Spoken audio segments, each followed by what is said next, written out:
Halos 20 milyong Pilipino ang tuturing na mahirap base po sa datos ng Philippine Statistics Authority. Nasa 3 milyong pamilyang Pilipino ang nakaranas ng kagutuman o involuntary hunger sa nakalipas na 3 buwan. Base ito sa survey na isinagawa ng Social Weather Stations mula December 10 hanggang 14 noong nakaraang.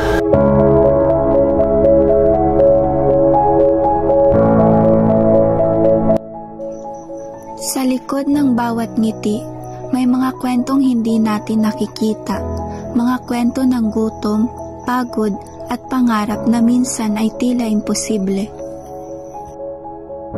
Ito ang realidad ng buhay ng maraming Pilipino, ang kahirapan.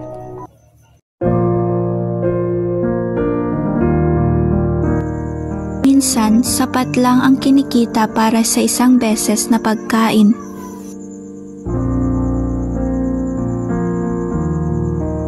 Para sa iba, simpleng bagay lang ang makapasok sa paaralan.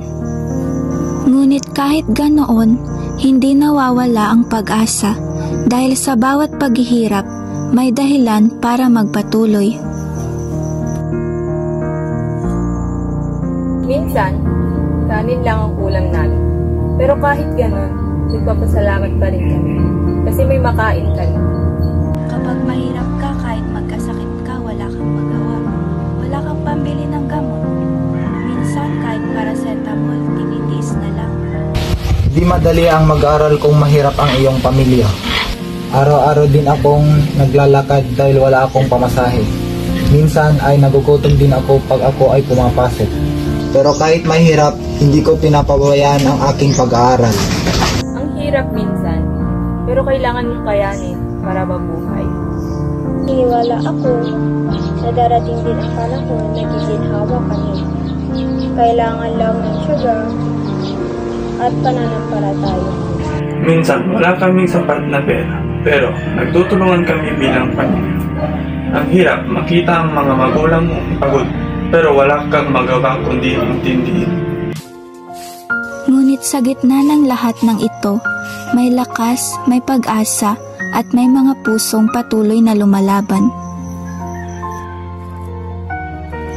Sa bawat luha, may pag-asa, at sa bawat Pilipino, may lakas na bumangon at mangarap muli.